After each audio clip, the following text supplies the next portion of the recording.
It is Saturday morning, and we just had our wonderful presentation of some Saturday morning cartoons, so I thought we should keep our appreciation of animation going. What do you guys think? Because it's time for a reunion. Your favorite mutants are about to reminisce about their adventures, the 90s, and where X-Men has gone since then.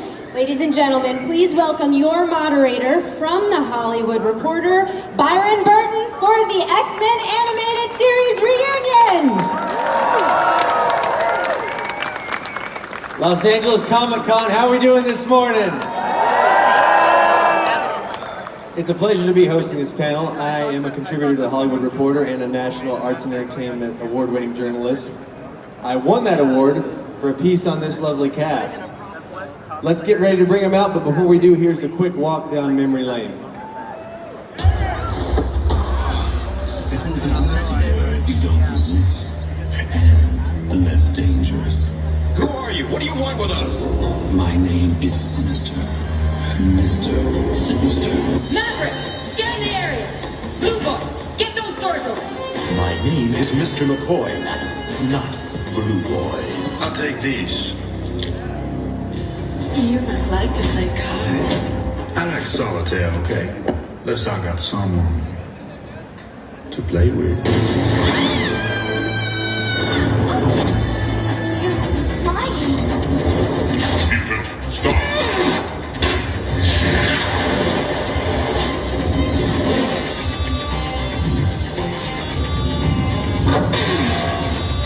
Did you see what she did?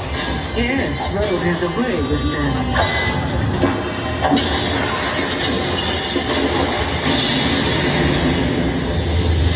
My legs!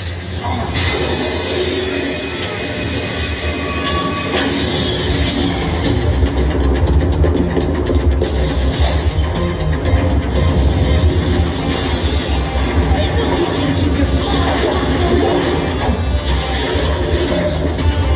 My name is Gambit. Memory.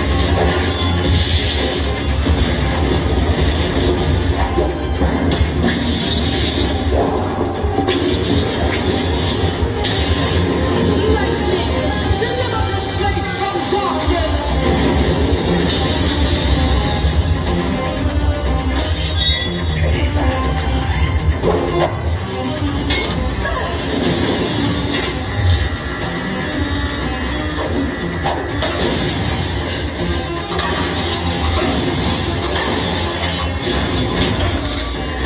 This one is for you, Mark.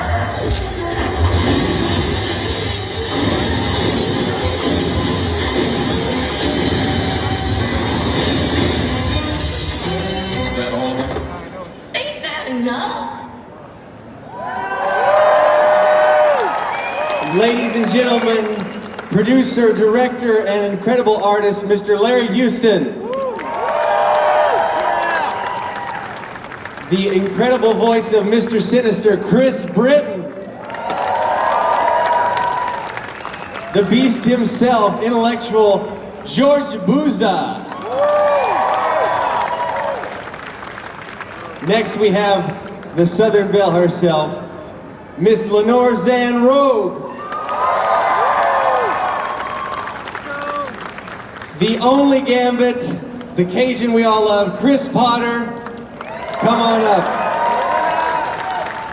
And last but not least, the loner adamantium clawed Dodd Wolverine.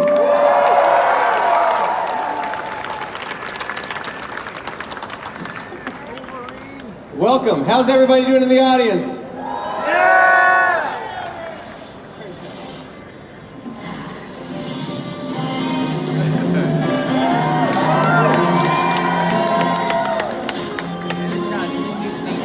All right, so, Cal, let's talk about your history. You were a jingle singer, and somebody said they're casting this show, you should come in for it. Tell us a little bit about that.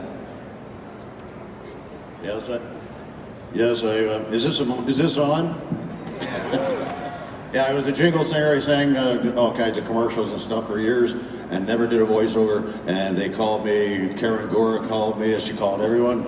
and said, we're auditioning for this show called The X-Men. And I said, the who?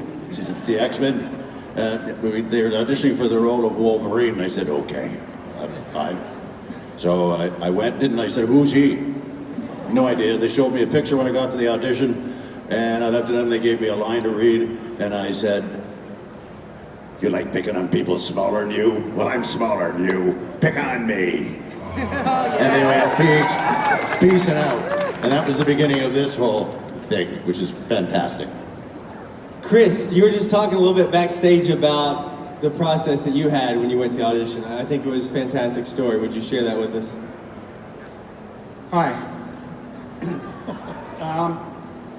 Yeah, well, I'm feeding back. I think for me, first of all, I wanted to be Wolverine. That's right. But the day that I was called in and asked to audition for the X-Men, much like Cal, I didn't know much about the cartoon. And at the time, I was busy on a TV show, and so it wasn't a major focus for me at the time. And I remember I went in to do the audition, and I got a little bit of information about his background, and I realized, okay, well, that's patois. So, as a Canadian, I thought, well, that's French Canadian, and then it says Louisiana. I'll just mix the two accents, and that should do it.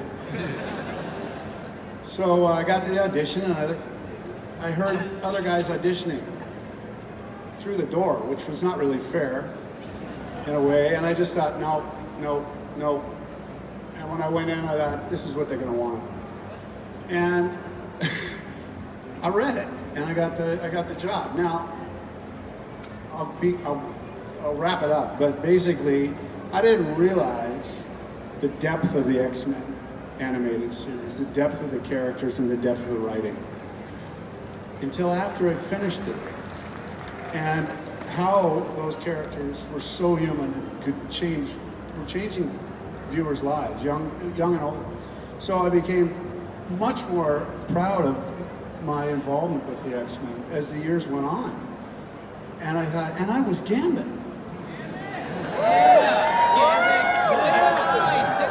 Then I wanted to be Gambit in the movies, but Bryan Singer brought me in to audition for Cyclops. And I thought, I don't want to be Cyclops. He wears that thing. I want to be Gambit. But Gambit's never been in the movies, so I'm the only Gambit. The best. Lenore, how about you? Well, Cher. Hi, Sugar. How you doing? How you doing today? It's great to be here in LA, and I love playing Rogue. You know, when my agent first asked me to go and audition for this new show, which was just called The X Show, they didn't really give it a name in the beginning. She said, Lenore, they want somebody with a husky, sexy, southern accent, and I played a number of those kinds of characters with those voices in the movies up at that point. And she said, I know it's you. But I didn't go to the auditions because I too was doing movies and television and theater, and animation wasn't exactly the big thing that it is today. So I didn't bother auditioning. And then they got to the final auditions, maybe a month and a half later, the callbacks, and she called me again, my agent, and said, Lenore, they still haven't found Rogue. And I know it's because it's you, so get your ass in gear and get down there. Yeah. So I went down and I put the headphones on, and we were talking to the folks in Los Angeles, and I believe Larry down there was probably one of those people in Los Angeles. And I just said, my daddy liked to kill himself when he found out I was a mutant. And I heard this scream go off like, where is she? Don't let her go! You know, and then I continued on. I said, I remember when I was 13, I had me a boyfriend till I kissed him. Poor boy went into a coma for 3 days. Got so if I touched anybody, it just drove the life right out of him. I don't know, Beast, you know everything. What makes us like the way we are anyway? And anyway, I had the job, and that's why I'm here. Yes. Yeah. And Lenore, I just want to say thank you. Lenore is a hero in real life because she's been serving Canada for almost a decade as a public servant, fighting for the environment and for her citizens in her district. She committed to be here this weekend before she decided to run in a national campaign, which she's leading in the polls in right now. And she didn't flake. She didn't flake on you guys. She made the commitment. She says, I'm going to come here for the fans. I don't want to let them down. So let's have a hand for Lenore for coming 12 hours here.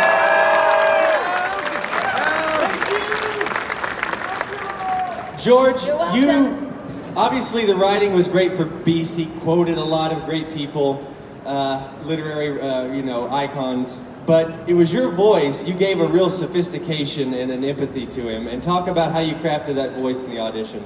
Well, the auditions, first of all, I was about 11 or 12 years old when the first X-Men comic book hit the stands. So when they called me audition for this thing called Project X, and I read the dialogue and I read Beast, I said, this is X-Men. So you can't fool me. And I wanted to be in it real bad. So basically it was all the things that, like Byron said, he was a highly educated badass. And he was always looking for the peaceful way out until there was no other alternative, at which point he used his brute strength to set things right. And I identified with that right away because that was pretty much where I came from, having grown up in Cleveland. And I don't know, the rest is just the history. I mean, I did the best that I could. I tried to put some intelligence and a little bit of strength into the voice and tone him down. Fascinating. And that's the rest. Yeah. Awesome. Mr. Chris Britton, you, I think, are the most long-running recurring villain on the series. Mr. Sinister, you had a fascinating character who was obsessed with genetics and shaping the future of mutant kind and humanity. They couldn't have picked a better man for the job. Talk about coming up with that voice and just your experience playing the character and how he grew in later seasons. Before I auditioned for Mr. Sinister, I had done a lot of theater. I'd been at Stratford Festival, done some television and film, and I had put together my first voice tape in 1979 on cassette, which was the way you did it back then. And I had done some animation and commercials and narration and all that, and I had played a few villains. And when I was asked to audition for this, I had no idea, about the X-Men. So I seem to recall doing some research and looking into it. And I remember Karen Gura, the casting person, I think she had heard me do, a couple of villains and a couple of other projects. So I went in and did my best villain voice that I could do. And I always remember that with Mr. Sinister, it always took a lot of energy.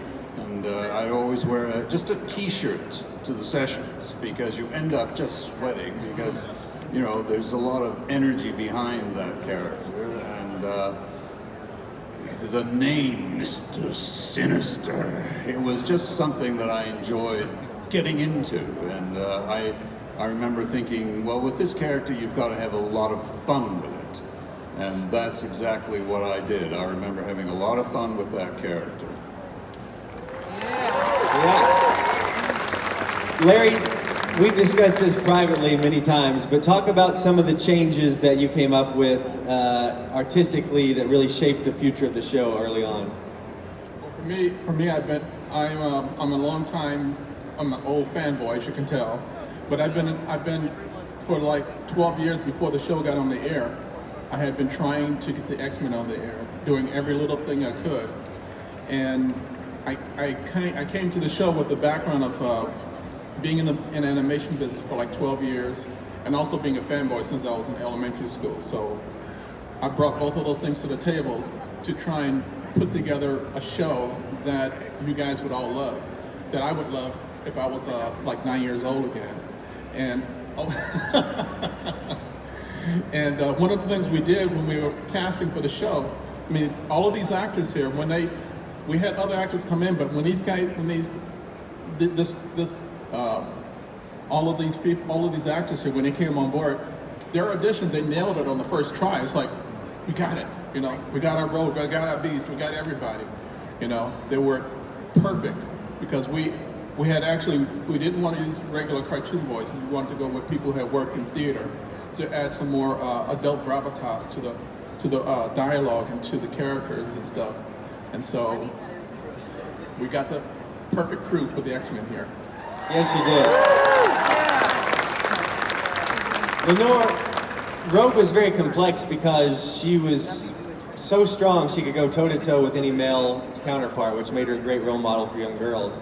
But she was also in her own prison because she couldn't get that physical touch and connect with people in that way. Yeah. Yes. And? And what's the question? I would ask, what was your favorite episode where you explored Rogue's internal struggle, or what storyline did you like the best? Well, I was really pleased when I was presented with the script, A Rogue's Tale, because that one shows her back history, right? A Rogue's Tale. You get to see she was kicked out of home as a young girl when her parents discovered that she had these special powers. You know, I liken it to situations where if an LGBTQ youth is kicked out of their home by their parents, or somebody who is slightly not considered the norm, whatever that is. And I find that many young people, they really, they can understand her and they feel very similar to her. So when she goes on her journey out looking for herself, I did that too as a young woman. I traveled around the world trying to find out where I belonged and what was life all about. And I love it when she says, and suddenly he called out, and that was Professor X, who tells her there's a place where she can come and she's accepted, and she's accepted for being herself. And that is a powerful moment, and I think that's what many of us are looking for, is to belong, and to belong to a family, a tribe, a community. And so I think that's why a lot of people relate to her, because they do have those same feelings inside, and a lot of people have felt that they've been shut out. So if you ever feel like writing to me, and I get a lot of fan mail from people who feel that way, please write to me and I'll write you back. And I hope that my performance has touched you in a good way. Thank you. You know, the show, we're going on 28 years since it's premiered. And Chris, you're on Heartland, you've been in Kung Fu, Queer as Folk. Your career is so expansive in different genres, but... I have 4 children. I gotta work. But looking out at this sea of people for your one big animation role, how does that make you feel? Well, how can you not feel ridiculously grateful when there's a whole group of people staring your way that are here for something they love? I mean, I should just be out there staring up here. What I love is... But if I may go on, I think what Lenore just said, it just struck me because, and I think I might have touched on it briefly when I said that I didn't realize till afterward how deep the X-Men and the character development was. I have some really comical stories about recording this because I felt so insecure all the time, especially because of Norm Spencer, who played Cyclops. Norm could do so many different voices and he wanted to always play extra little parts for money, and I was just clinging on to this opportunity, this accent I was trying to develop. And I'd try it, and then Norm would look at me and say, "Is that how you're gonna do it?" He was so in my head, and we'd be in this room doing these the voices together initially, and these guys were all so talented they could do imitations and impersonations, and it was a horrible experience for me most of the time. But what I'm getting at is, I think, to your point, I think I've spent a career, it dawned on me, playing a very similar character to Gambit. I played for 13 years, I've been acting and directing in this now the longest running Canadian TV series of all time called Heartland. Thank you. And I'm proud to be a part of it, but I play a similar character, a character that, like Gambit, just wanted to be loved, but just doesn't quite know how to reach out. And when he does, he's too electric. I think that's seems to be a role I fit somehow. Ironically, it's not the world I live in. I'm a married guy with 4 children, grown children.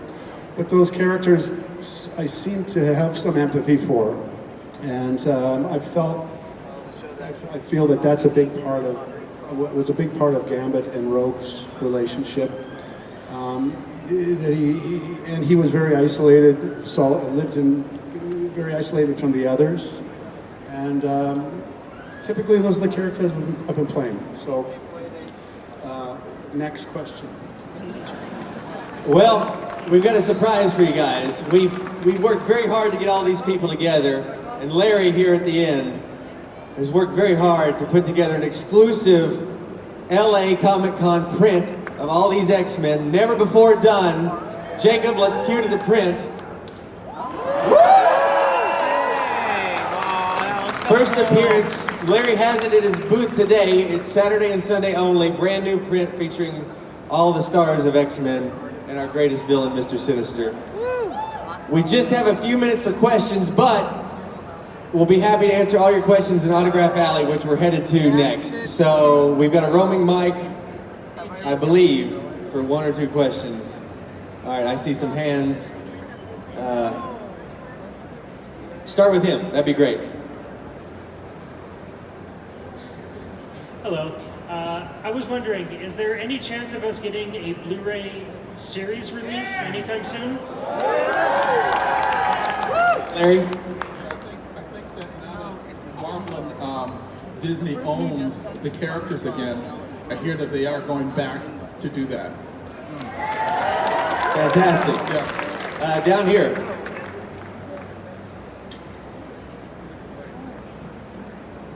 Hey guys, I wanted to ask, tell us about your guys' experience doing the crossover with Spider-Man the Animated Series. Yeah, that was a great episode. 2-parter. Who wants to jump in? Raise a hand so let's turn your mic on. Cal. I've been waiting to jump in. Hello, are these microphones on all the time? Yeah. Could we leave them on all the time? Because I like interrupting people. And when they start telling stories, and I just like to jump in and say something that Doughhead would say, you know. I just wanted to know that it's gone. You're up. Yeah, no, what was the question? The Spider-Man crossover with X-Men. Pardon? The Spider-Man crossover, when you guys... Oh, yeah. They were done, and we didn't even do them together with those. We just did our lines in Toronto, and I don't know where they did their Spider-Man lines. LA. Yeah. And when did you find out about it? You were in the middle of the season? And I don't know who played Captain America, but that is one of my funniest episodes. It's Old Soldiers, I think it's called, the episode, where Wolverine goes to... I can't remember the details, but when he saw Captain America's outfit, a typical response from says, he said, when he said, "I'm Captain America," and Wolverine said, "No kidding." And he said, what's that outfit made of? And as they're climbing up the cliff, and he said, "It's got a edge." Like his non sequiturs were just, I just loved it. But Spider-Man, we just did it in separate studios, so we never saw anyone. One more question right here. Jubilee in the front. I love that. Okay, great. This question is directly to George, and I'm wondering what is the biggest thing that your role as Beast kind of implemented in your regular life? Like, what was the biggest thing? Like, did you become more fierce, or did you learn to control? Like, what was the one thing that you took from this experience that changed your life, that made a difference, and still continues to do so? Because my man is, he likes to cosplay your character, and I want to see what he can take from this experience. Mike? There we go, you're on. I'd have to say it was the element of control that Beast experienced, or that he brought to all of his situations. Personally, I used to rise to the occasion far too early. And that, I think, would I took away from Beast was his element of control and restraint. And to this day, I think it still influences a lot of the way that I treat certain situations. Guys, I have very good news for you. Everyone at this panel is going to talk to you until your heart's content over there at their tables. We're signing at probably about 11:35, about 5 minutes from now. We're looking forward to seeing all you guys. Thank you guys so much for coming out and celebrating X-Men, the animated series. My thanks to the cast, Larry, Eric, Julia, and all the creatives behind this wonderful show. Thank you.